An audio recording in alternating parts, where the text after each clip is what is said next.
Assalamualaikum warahmatullahi wabarakatuh. Salam sejahtera untuk kita semua. Saya merupakan salah satu dosen program studi Teknik Industri Fakultas Teknik Universitas Medan Area. Pada kesempatan ini, izinkan saya untuk menyampaikan pernyataan diri unjuk kerja Tridharma Tinggi Bidang Pengajaran yaitu PDD UKT PT. Adapun nama saya yaitu Nuka Andri Silviana, NIDN saya 0127038802. Adapun tujuan tersebut merupakan salah satu syarat dari sertifikasi dosen tahun 2022. Pada kesempatan ini, saya akan menjelaskan salah satu mata kuliah yang pernah saya ampu, yaitu proses manufaktur. Di mana dalam penyampaian mata kuliah ini, saya menggunakan sistem DIA. Apa itu DIA? Delivery, yaitu penyampaian materi pembelajaran yang dapat digunakan dengan penyampaian bahan, video pembelajaran, modul, maupun buku referensi. Sedangkan interaktif dapat dilakukan melalui diskusi berbasis teks ataupun metode daring ataupun online. Yang ketiga, assessment dapat dilakukan melalui tugas atau assignment berupa kuis yang dapat dikirimkan melalui email ataupun platform Google Classroom. Izinkan saya menyampaikan outline terkait mata kuliah yang pernah saya ampuh. Yang pertama, deskripsi mata kuliah. Yang kedua, materi pembelajaran. Yang ketiga, rencana pembelajaran semester. Yang keempat, metode dan teknik pembelajaran. Yang kelima, sistem penilaian. Yang keenam, referensi yang digunakan.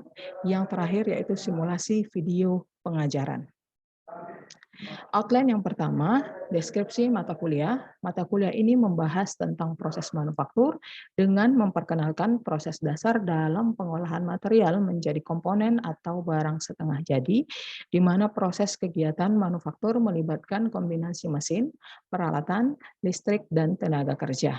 Dalam proses manufaktur ini melibatkan teknologi untuk proses fisik dan kimia dengan mengubah geometri, sifat, ataupun tampilan dari bahan baku menjadi produk melalui proses perakitan dalam menghasilkan sebuah produk jadi. Outline yang kedua, materi pembelajaran selama 1 semester. Yang pertama meliputi pengertian dari proses manufaktur, pengertian proses pengecoran dan peleburan logam. Yang ketiga, proses pengerjaan dasar logam panas dan dingin. Yang keempat, teknologi pengelasan dan jenis pengelasan.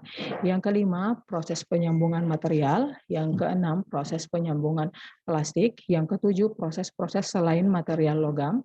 Yang kedelapan, design for manufacturing. Dan yang terakhir adalah flexible for manufacturing. Outline yang ketiga, rencana pembelajaran selama 1 semester, minggu pertama dan kedua, capaian pembelajarannya adalah mahasiswa mampu menjelaskan tentang proses manufaktur secara umum dan memahami kontrak kuliah. Pokok bahasan, pengertian proses manufaktur beserta ruang lingkupnya dan pemahaman tentang kontrak kuliah. Minggu ketiga, mahasiswa dapat mengetahui dan memahami proses pengecoran logam menggunakan cetakan pasir maupun cetakan logam. Pokok bahasannya, pengertian pengecoran, prosedur pembuatan cetakan, peleburan logam, penuangan logam cair ke dalam cetakan, pembersihan coran, dan proses daur ulang pasir.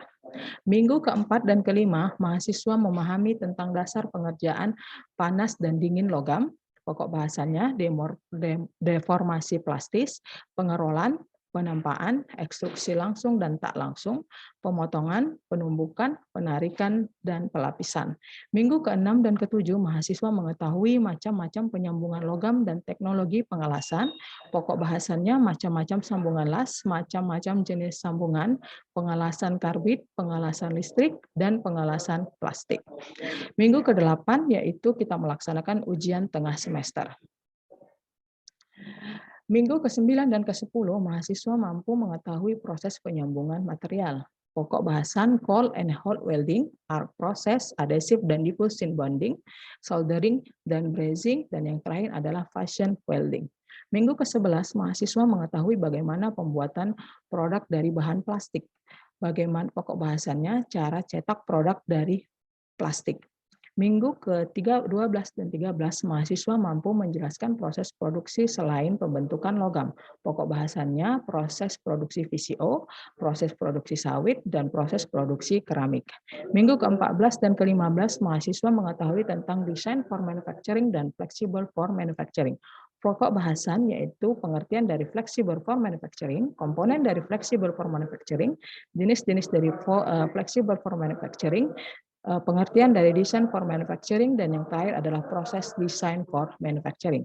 Minggu ke-16 yaitu ujian akhir semester yaitu UAS. Outline yang ketiga, media dan teknik pembelajaran semester. Perkuliahan saat ini masih dilakukan secara daring. Media atau platform yang digunakan yaitu learninguma.ac.id yang saya gunakan untuk absensi, materi, dan tugas. Zoom Meeting dan CloudX itu biasa saya gunakan sebagai media kuliah online. Grup WhatsApp sebagai ruang diskusi. Google Classroom saya gunakan untuk pengumpulan tugas. Untuk metode pembelajaran, saya menggunakan metode ceramah, diskusi, dan latihan, di mana ceramah yang saya lakukan lebih kurang 30 menit, diskusi lebih kurang 30 menit, dan sisa waktunya melakukan latihan. Yang ketiga adalah sistem penilaian. Untuk menentukan bobot penilaian, yang pertama yaitu kita harus memenuhi keempat komponen tersebut, yaitu partisipasi sebanyak 10%, tugas 50%, UTS 15%, UAS 25%. Dan referensi yang saya gunakan yaitu ada beberapa referensi textbook seperti karya Amstid dengan judul Manufacturing Process, Principle of Numerical Control, Manufacturing Process and Material for Engineering, Material and Process in Manufacturing, Fundamental of Modern yang meliputi material, process and system, dan Introduction to Manufacturing Process. Demikian pernyataan diri saya tentang deskripsi mata kuliah yang pernah saya ampu. Saya ucapkan terima kasih. Silahkan melihat simulasi video pengajaran pada pertemuan minggu kedua. Assalamualaikum warahmatullahi wabarakatuh. Terima kasih. Kita mulai aja ya. Assalamualaikum warahmatullahi wabarakatuh. Selamat siang. Hari ini kita akan membahas dasar-dasar manufaktur lanjutan dari pertemuan yang lalu ya. Sebentar ya, saya share screen dulu ya. Oke, sudah nampak jelas semua materi yang saya share. Ada yang terkendala melihat PowerPoint-nya? Sudah nampak, Bu. Oke. Oke, baik. Seperti menindaklanjuti pertemuan kita yang kemarin, kita sudah bahas, kalian sudah paham apa sih sebenarnya arti proses manufaktur secara keseluruhan. Baik itu secara teknologi, baik itu secara ekonomi, baik itu secara finansial, ya kan? Saya mau kalian untuk menjelaskan ke saya lagi, kira-kira apa sih menurut kalian pengertian proses manufaktur itu kalau kita tinjau dari segi teknologi? Ayo, siapa yang bisa jawab? Apa tadi, Bu? Boleh diulang, Bu? Jelaskan pengertian proses manufaktur jika ditinjau dari segi teknologi. Kita lihat dari sisi pengertian manufaktur, kalau kita tinjau dari segi teknologi, berarti kan ini adalah proses perubahan bentuk. Proses perubahan bentuk melalui proses, ya kan? Proses perubahan bentuk itu maksudnya apa? Perubahan bentuk itu melalui proses. Proses di sana itu bisa menggunakan proses misalnya. Kalau di manufaktur ini kan lebih ke material teknik yang akan kita bahas ya, logam dan non-logam. Misalnya kita buat contoh adalah plat atau sheet. Sheet itu terbentuk pasti terbentuk itu melalui proses apa? Proses, misalnya kita kenal dengan proses extrusion atau proses pengerjaan dingin logam. Itu kan bisa kita lakukan gitu kan. Jadi proses itulah yang mengubah bahan jadi logam itu menjadi sebuah sheet. Itu kalau kita tinjau dari sisi teknologi. Tapi kalau kita lihat dari sisi ekonomi, berarti dia proses pengubahan bentuknya itu biasanya produk itu bisa menjadi ada nilai tambahnya gitu. Misalnya contohnya itu misalnya sebuah limbah, misalnya kalian tahu tentang limbah kayu, limbah padat, limbah cair, ataupun limbah bekas yang bisa kita lihat di berbagai pabrik yang tidak digunakan, itu kan bisa kita olah kembali. Pengolahannya itu apabila kita jual kembali pasti menghasilkan sebuah produk yang ada nilai tambahnya, misalnya seperti kalian tahu eceng gondok nggak? Eceng gondok yang hidup dia di tepi-tepian paret yang sebenarnya kalau kita lihat ini kalau nggak dia apa-apain ya udah dia seperti itu aja. Tapi kalau kita lihat dari sisi value-nya, dia bisa dijadikan sebuah produk yang ada nilai tambahnya. Contohnya apa? Dia bisa dibuat menjadi sebuah kerajinan tangan.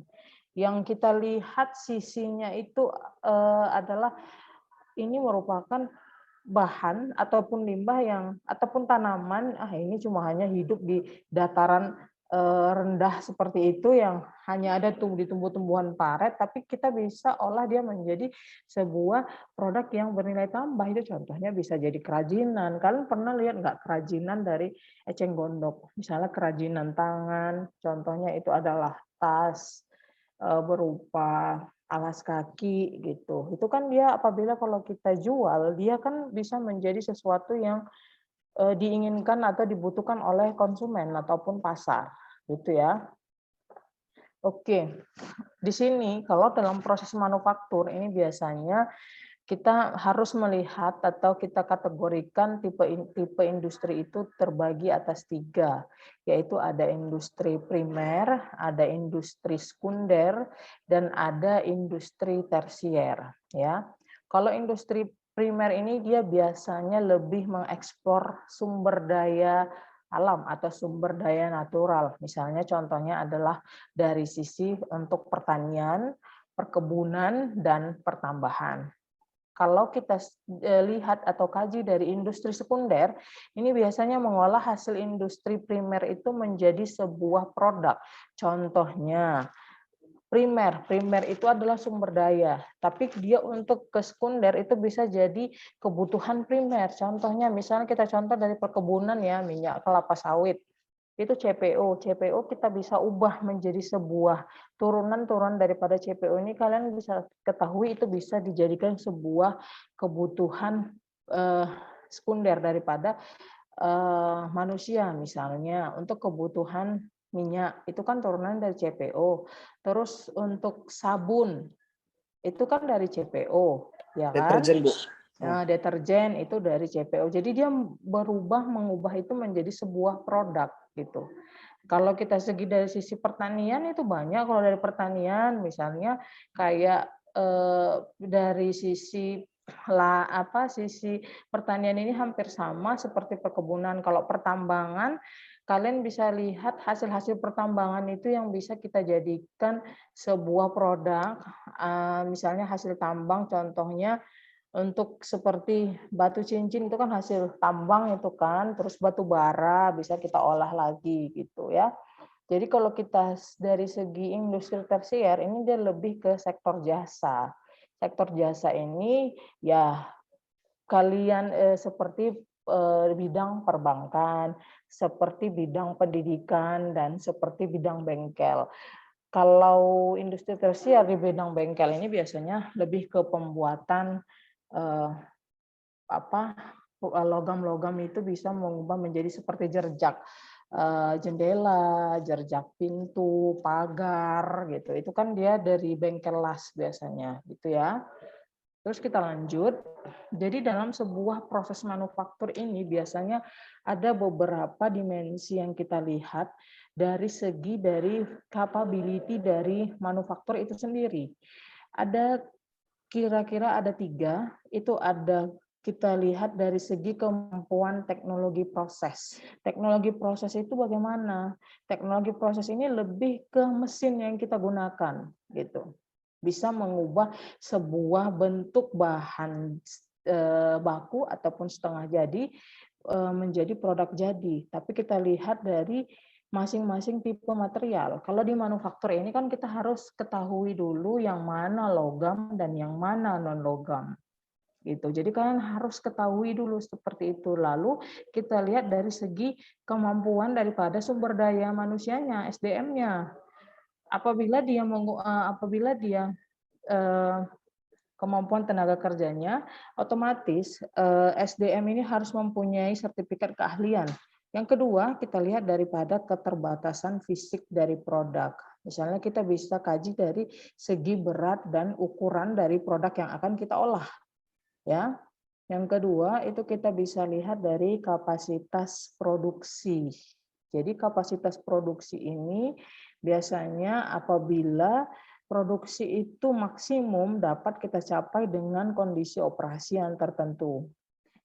Terus kita lihat ini, nah inilah material-material manufaktur yang akan kalian sering jumpain, baik itu di perusahaan, baik di lingkungan, dan beberapa buku yang kalian baca. Ini ada logam, itu yang kita sebut dengan metal. Yang kedua itu ada polimer. Yang ketiga adalah keramik. Oke, saya lanjut. Nah, kita lihat ini ya. Kita lihat dari segi material manufaktur yang logam. Oke. Ini saya kasih contoh, ini material logam yang logam dan yang non logam ya. Kalau yang logam itu biasanya lebih ke steel. Saya lanjut dulu ya, nanti kita buka sesi tanya jawab. Oke. Yang ketiga, kalau kita lihat dari material manufaktur itu dari segi keramik. Kalau kita lihat dari segi keramik, ini biasanya merupakan komposit yang terdiri dari elemen metalik dan elemen non-metalik. Biasanya dia itu berupa komposisi ada oksigen, ada nitrogen, dan juga ada karbon. Ya. Nah, baru ini kita bahas material yang ketiga atau terakhir dalam manufaktur itu adalah polimer. Polimer ini banyak sekali macamnya dan banyak sekali turunannya. Ya. Polimer ini sendiri biasanya merupakan beberapa elemen hidrogen, karbon, nitrogen, oksigen, dan klorin. Biasanya polimer ini bisa kita bagi menjadi tiga, itu ada termoplastik polimer, ada termosetting polimer, lalu ada yang namanya elastromer, ya kan? Oke, kita lanjut ya. Ini adalah bentuk ataupun secara keseluruhan proses manufaktur apabila kita tinjau dari processing operation dan assembly operation ya. Kita cek dari processing operation. Processing operation itu biasanya terdiri dari shaping, proses pembentukan. Oke. Yang kedua, property enhancing process. Ini adalah pembentukan part.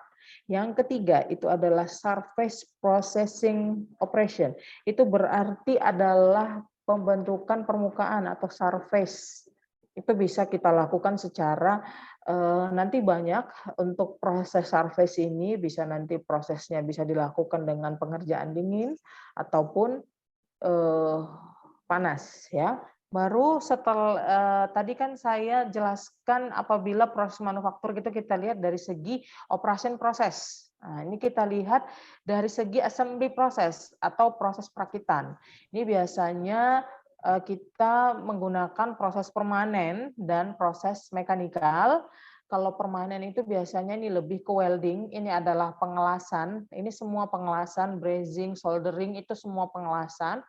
Lalu kalau kita dari segi mechanical fastening ini lebih ke treatnya dan lebih ke metodenya. Tapi lebih kalau untuk assembly yang paling banyak dikerjakan itu yang ini ya, yang tipe daripada permanent joining prosesnya. Kalau ini tidak terlampau banyak. Jadi yang lebih banyak kita jumpain di lingkungan kita sendiri ataupun yang banyak kita jumpain di proses manufaktur itu lebih ke welding, brazing, adhesive dan bonding. Ini biasanya lebih ke lebih ke proses pengelasan nanti kalau untuk assembly ya. Ini ada mesin sawing ya. Ini ada mesin turning, ini ada mesin milling, ini ada mesin grinding, dan ini untuk mesin produksi yang diproses manufaktur apabila mesinnya itu semi otomatis, ini CNC. Ini lebih kita ke pembahasan sebenarnya lebih ke fasilitas produksi ya. Apabila volume produksi itu rendah, berarti kita kategorikan itu sebagai job shop. Jadi posisi daripada layoutnya itu seperti ini, fixed position layout. Ini ada pendukung-pendukung atau supporting daripada manufaktur. Ada kategorinya, itu ada manufacturing engineering, itu biasanya lebih membahas ke perancangan produk dan perencanaan proses. Perancangan produk ini saya rasa untuk mata kuliahnya nanti bisa kalian bisa kalian ambil di semester 6. Untuk perencanaan proses atau perakitan ini sudah kita bahas, saya rasa udah full ini dari Bu Nini di sistem produksi ya. Untuk production planning ataupun kontrol, jadwal produksi dan persediaan ini bisa kalian dapat juga nanti di semester 5. Untuk PPC yang biasanya yang bawa adalah Bu Iwana. Kalau untuk quality control ini juga bisa kalian dapatkan, lebih ke quality control ini nanti bisa kalian dapatkan di semester 6. Lebih ke pengendalian jaminan mutu. Jadi lebih ke spesifikasi produk. Kalau untuk ekspektasi konsumen, saya rasa nanti kalau untuk di mata kuliah pengantar ekonomika ini udah lebih banyak dibahas bagaimana perilaku konsumen, bagaimana konsumen itu melihat produk dari segi kemauan, dari segi apa itu nanti dibahas di pengantar ekonomika biasanya ya. Untuk materi hari ini saya rasa cukup. Apabila ada pertanyaan, saya persilahkan. Bu, saya izin bertanya boleh Bu? Oke, silakan Asnasia. Ini Bu, saya mau bertanya. Untuk produk seperti gantungan kunci atau hiasan-hiasan yang berbahan dasar resin itu Bu, itu dia termasuk ke dalam proses manufaktur atau enggak ya Bu? Proses pembuatan gantungan kunci ya? Proses pembuatan gantungan kunci. Ya. Iya. Terbuat dari bahan resin Bu. Bahan bakunya apa itu? Bahan baku daripada gantungan kunci itu apa? Dia berupa material, kalau logam no ya, no ya. Kalau dia polimer nggak mungkin. Kalau dia keramik, berupa material keramik nggak kira-kira? Kalau gantungan kunci. Kalau resin itu kan bahan tambahannya, Natasha. Kenapa saya bilang resin ada bahan tambahan? Itu karena dia adalah untuk proses akhir sebenarnya, untuk penyempurnaan daripada produk itu. Kira-kira kalau untuk gantungan kunci itu bahan bakunya apa? Saya tanyalah dulu Natasha.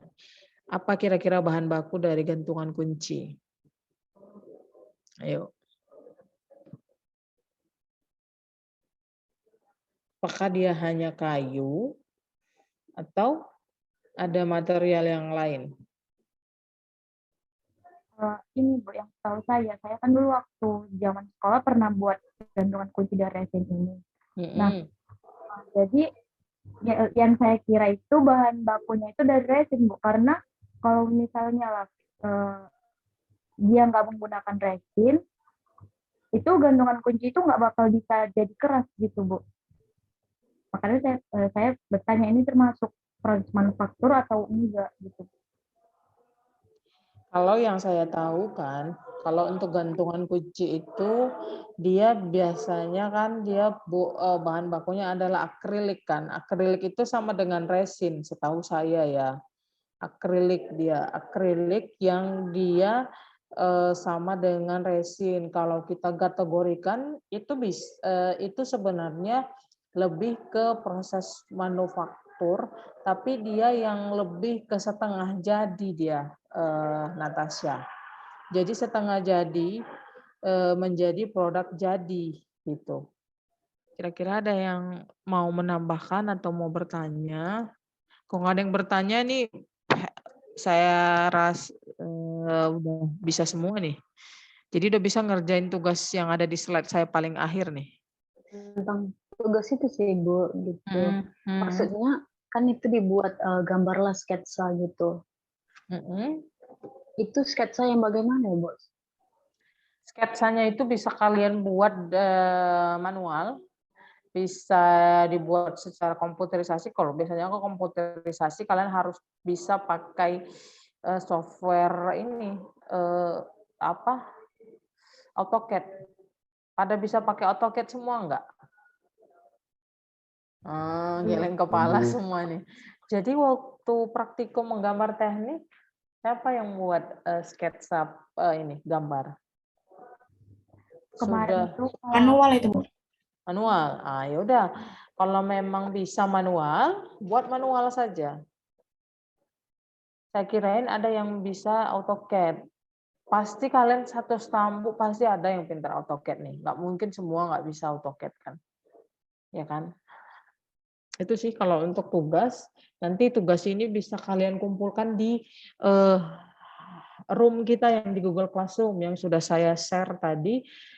Google Classroom-nya ya. Nanti di sana bisa kalian share untuk tugasnya. Nanti akan saya info atau saya jadwalkan di mana tempat untuk pengumpulan tugas ya. Kira-kira ada pertanyaan lagi? Ada yang mau Saya ditanya? izin bertanya, Bu. Oke, Izin silahkan. Siapa namanya? Saya nggak bisa scroll nih namanya satu-satu. Nama saya Rakar Kananterangkuti, Bu. NPM 208. Saya ingin bertanya soal layout dari suatu pabrik itu, Bu. Saya pernah baca satu artikel gitu, Bu. Saya pernah baca katanya dalam penentuan layout itu, Bu, setiap ruangannya itu memiliki ukuran kayak ukuran lantai, ukuran apa sih, Bu? Misalnya keramik dari suatu ruangan dari itu, Bu, berpengaruh. Saya kurang tahu, Bu, maksudnya pengaruh dari keramik dalam layout itu apa gitu, Bu. Soalnya saya cuma baca katanya ukuran dari suatu keramik itu lumayan menentukan untuk suatu proses produksi juga, tapi saya kurang tahu apa fungsi utamanya gitu, Bu. Ini kalau dalam kalau dalam layout ya, setahu saya layout itu kita bentuk biasanya kalian bisa, kita nggak usah lihat dari proses produksi untuk perusahaan besar ya. Kita lihat dari sisi UKM saja, UKM kita lihatlah. Kan gini, untuk pola daripada proses, biasanya pola layout itu mengikuti pola proses produksi. Pola layout hampir semua perusahaan itu biasanya mengikuti proses produksi. Ya, contohnya pola layout itu biasanya kan ada berbentuk U. Kalian tahu ya berbentuk U ya, bisa bayangkan kalau dia berbentuk U itu bagaimana. Berarti dari stasiun kerja awal 2, 3, 4 itu nanti berbentuk U ya. Terus ada polanya itu lurus saja. Baseline dia namanya. Pertanyaan lagi seputar materi kita hari ini. Kalau tidak ada, saya mau izin pamit untuk melanjutkan lagi untuk kelas A2. Ada nggak kira-kira pertanyaan lagi? Pas, Bu, pas. Oke, kalau tidak ada, saya akhiri pertemuan kita hari ini. Minggu depan mungkin kita tidak akan melakukan Zoom meeting. Jadi saya harap nanti materi yang akan saya kasih itu untuk materi selanjutnya adalah tentang proses casting atau proses pengecoran logam. Saya harap kalian baca materinya. Nanti kemungkinan insya Allah di pertemuan keempat akan saya review sedikit saja atau 15 menit. 15 menit nanti baru kita akan lanjut ke materi untuk di minggu keempat ya. Saya akhiri pertemuan hari ini. Sampai ketemu minggu depan.